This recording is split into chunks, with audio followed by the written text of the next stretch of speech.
Yun mga buddy, yan si Kuya Renji, nagbukas lang siya ng gate. At kasama muna natin si Kuya Renji kasi kita natin medyo pagod siya at yan, hinihingal niya kanina. Siyempre alam natin mga buddy, hindi pa kumain. Anong oras na ba ay? Time check natin. Check ko lang. Yan, 12:14 mga buddy, so alas 12. So hindi pa siya kumain. Ako rin mga buddy, hindi pa ako kumain. Kasi naayos ko yan si Pola. So sakto dumating siya. So ayan ko muna siyang kumain mga buddy. Sabi, Ano Maria?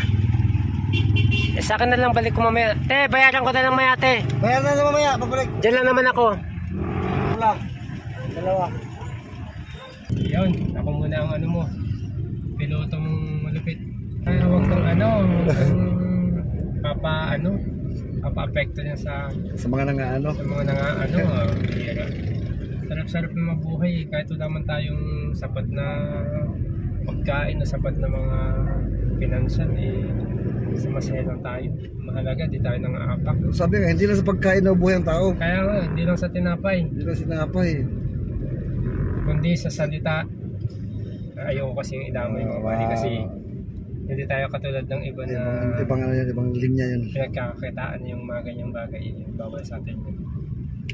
Basta alam nyo na yung mga buddy. Bread of life. Dito tayo sa Glorieta. Ng Tala, Caloocan. Naglako ako ng balot dito, Mads. Oh? Oo, dito, itong lugar na to. Naglako balot dito. Lahat May naman kita ba sa balot? Meron. Meron na, tingalo nga lang. Kasi hindi naman siya sa panahon niya yun sa akin hindi siya, depende siguro sa lugar. Pero kaya kasi mataas na rin ang presyo ng balot eh. Taas na rin 20? 20? 22, mga ganun balot na yun. Grabe, kaya ako hirap ako bumili. Kung may ano, panggabi lang. Oo, panggabi. Hapon, mga alas 3, sa 4 pesos. Dito na sa Bulana.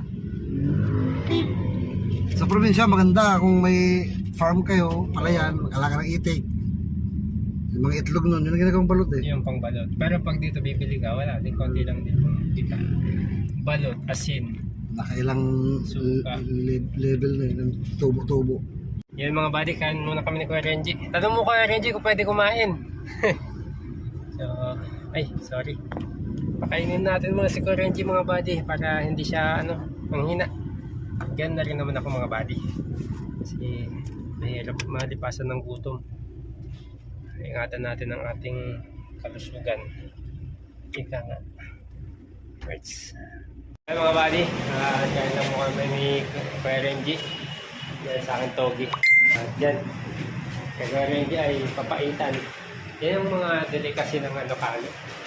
Papaitan. Para sa mga, kapos ako kasi palilig. Ha? Ano pa rin yung papaitan? May papaitan kasi na iba eh. Yung sa atin, medyo green yan eh. Sa atin kasi bituka. Oo. Kaya muna kami at kapoy na kami ni Kuya Renji. Kapoy.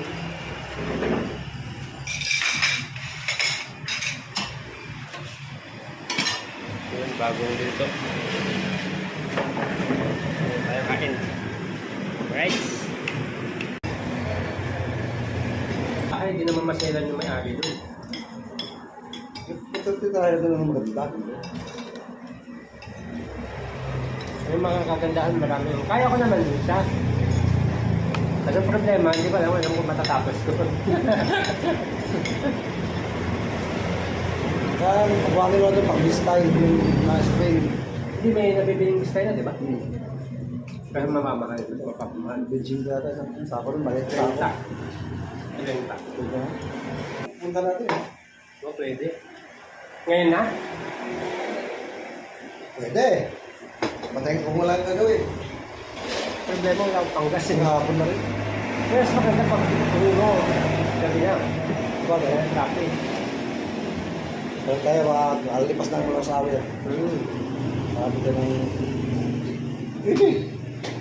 So, wala akong pera. Wala akong panggas eh. Habang pa ang gas natin doon. Alam mo na pagdating doon kung... Normal. Hapon eh. Magkano na eh? Bawi si Kuya Renji sa atin pag dumating yung panahon na tumaka-recover yung mga bali. Pero for now, siya muna.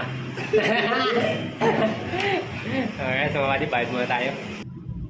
Kontrata ko sa Saudi, welder ako. Oo. Pagdating ko doon, nangailangan ng aircon technician. Sinong gusto mag aircon technician? Sabi ko, ako. Siyempre, hindi ko pa alam yun eh. Welder, kaya ko naman na eh. Oo. Nilipat ako, aircon technician. Training, 2 weeks. Kumbaga doon mo na pala nalaman, natutunan. Doon natutunan. Alright mga buddies, sa mapagpalo, tanghali po sa inyong lahat. At yan, nagbaklas tayo ng under chassis ngayon mga buddy. So tanggal na muna natin yung mga gulong yung kabilaan at tatanggalin natin yung hindi ko alam kung ang tawag din mga buddy, kapitan sa manibela. So ayun mga buddy, tanggalin natin yung mga tornilyo. May isa na lang tayong dinudukot dito sa ilalim. Medyo ano siya, malalim. Nadukot ko na sa ilalim yung 3. Uhog ko Aray, nangangawit yung kamay ko.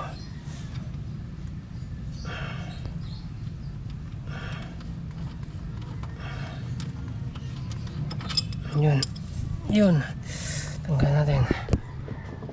So tanggal natin yung lock sa loob. Yeah. Aray ko. Yan.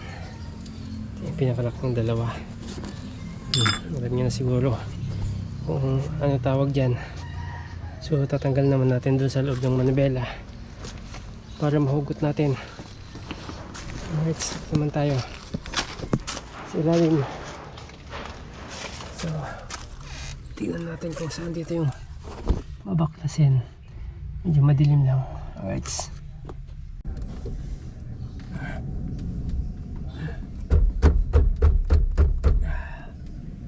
Mahigpit.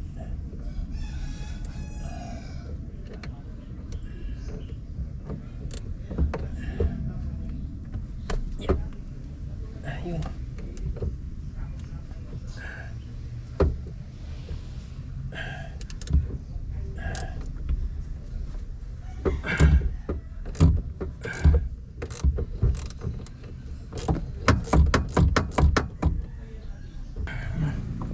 Tanggal natin. Problema, tumutukod. Pawis tayo mga buddy. Kailangan natin sumuot sa ilalim para makita kung saan tama-tama. Yeah.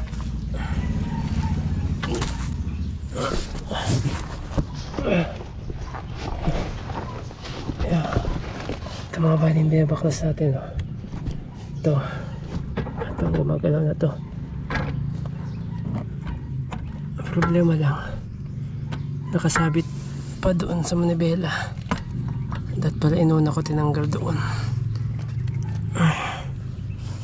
Tutukurin ko muna dito.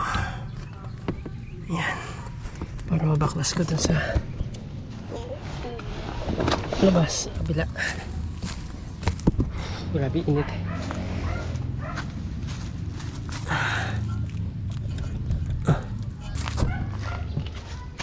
Ito ang cause ng pagtigas. Ang manibela, check natin. Ayan. So mga buddy, sobrang tigas nito. Naiikot. Check natin to. Tsaka to.